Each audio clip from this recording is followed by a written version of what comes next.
So here we are in my dressing room. We're just before the intermission, just before the soliloquy, and before we make our last entrance there going to the clam bake.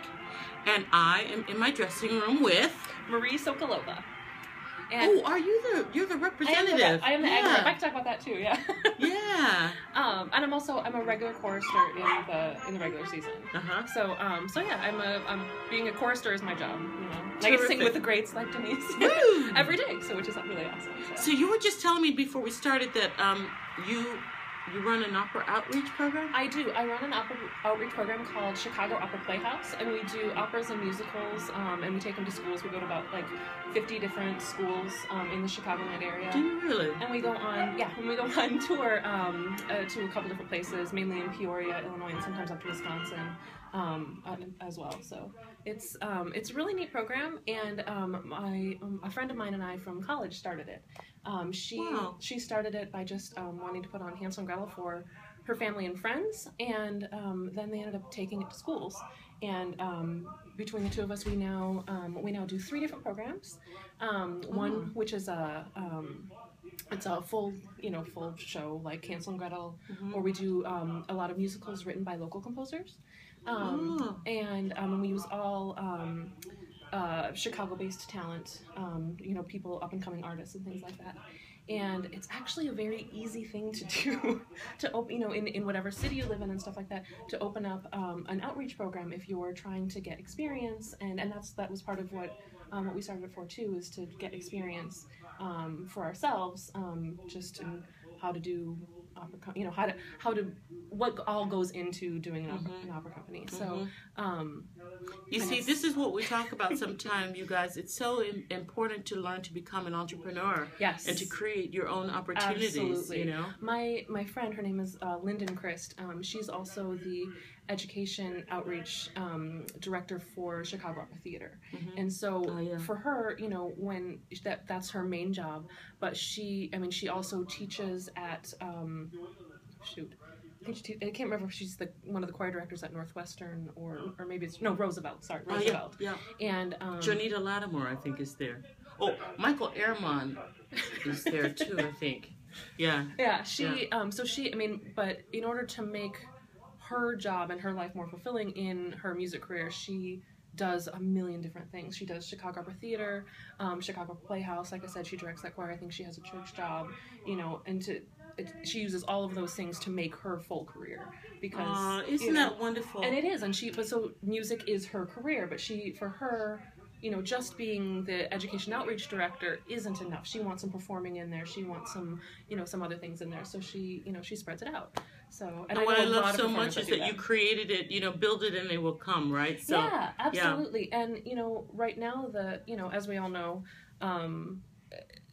there's always that threat that opera's dying. I personally don't believe that that's the case, but a lot of people like to talk about that, and the best way to keep that from happening is to introduce it to younger generations, to kids, and every single one of these schools that we go to, the kids love it. Of course. They're so into it, and they want to talk to us about how we got into this and things like that.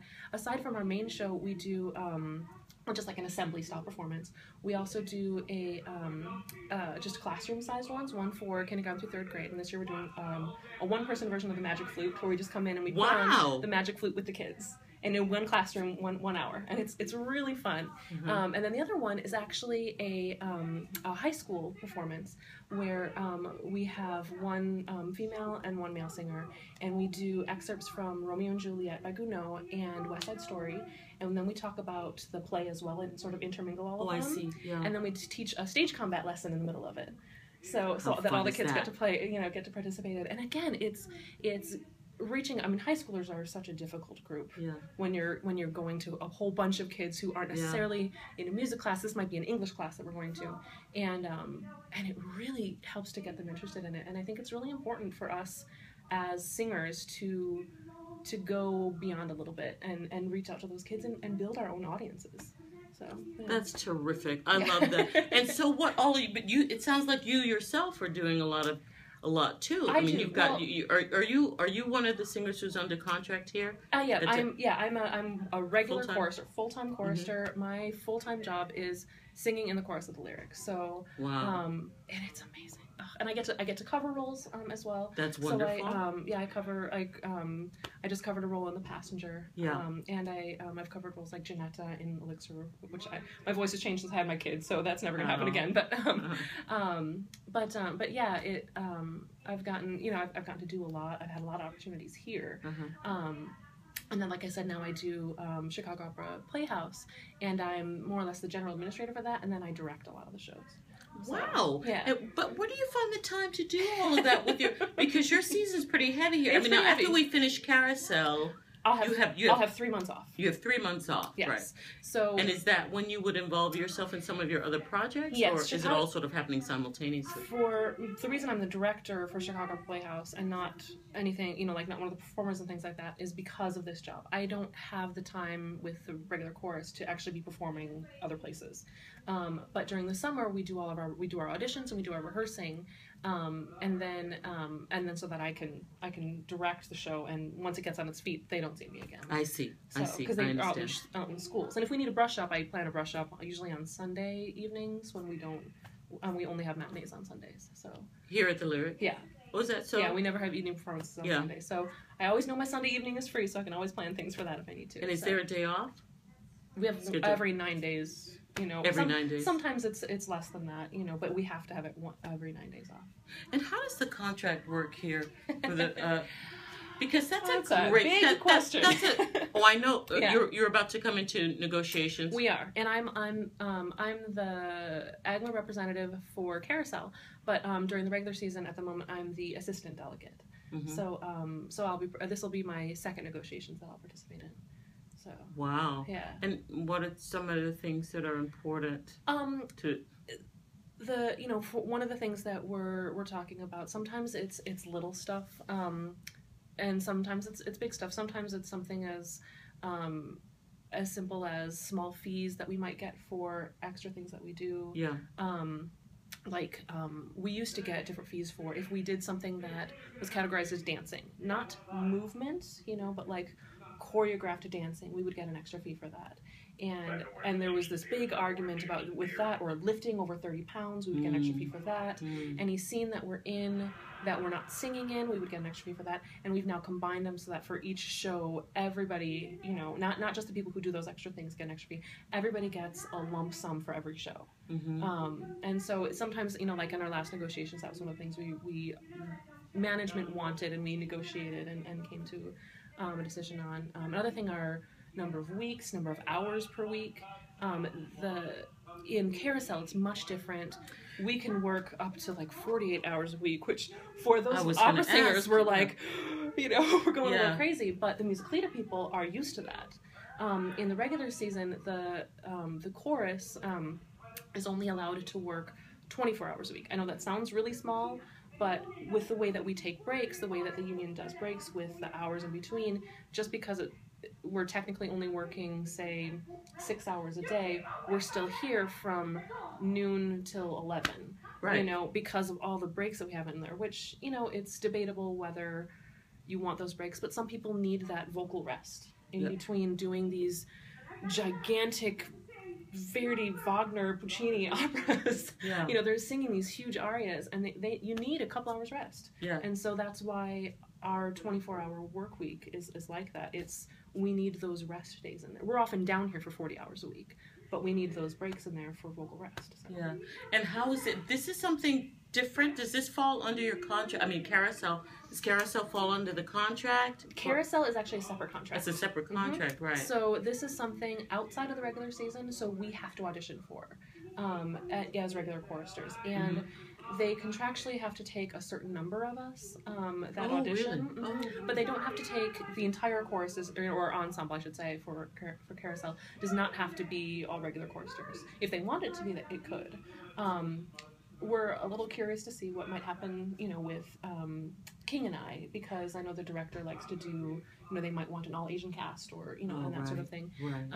So we might... But that's also what makeup and stuff is all about, too. Well, exactly. Right? I mean, we do Butterfly, we do Absolutely. We do all of those just fine. So, but there might also be some room for negotiation, with that, whether or not, however many they don't hire for that, they might have to add to the number that they hire for the next musical that they do. So, it's a lot of give and take like that with negotiations. They've just started Soliloquy. I just want to... Yeah. We both I'm ready to go. We both have got to get on stage there right after this is over. There's so much I want to ask you, but you said you had a child, and obviously you've built your life here in Chicago. I have. Is this your home? This is my home now, yes. It's your home now, but... Yes. You came here to audition for this job. No. I came here, it's a long story, but my husband and I essentially opened a bookstore, but we were living in San Francisco, and we were feeling stuck because we were only doing small companies in San Francisco, singing for small companies. Your husband's a singer as well? He is. He ended up going into the church, and he's very happy with that. He kind of decided solo career wasn't for him. I was not convinced of that, and I was auditioning for a lot of young artist programs and small companies and things, and San Francisco is a wonderful place to live, and there's a ton of small companies to work for, and it's very easy. And I was working as a nanny, and You've done so much. But this is what it's as a young singer. Like, it's what, and I'm hoping schools are changing a little bit in that when I graduated from grad school, I did a whole recital of art songs, and I had to work on my 5 hours on my own otherwise, and then once I was done, it was like, okay, see ya, and my education was wonderful, but at the same time, I felt a little bit like, oh, what do I do now, Yeah. And so I did a lot of stuff to make it by, and I auditioned for the chorus on a whim, thinking, fat chance of me getting in here, and there just happened to be 3 alto spots open the year that I auditioned. But it was a hard decision to make, to say, okay, if I take this job, my solo career is done. Is that true? To some extent, yes. There have been people who have left the chorus. Mm-hmm. Gwen Brown, she was in the chorus for 15, 20 years, something like that, and she just did Mariah and Porgy and Bess. 15, 20 years? Yeah, people in the chorus are there for a very long time. And then she left to do a solo career after 15, 20 years? Mm-hmm. And so it is Holy possible. Moly. But I'm gonna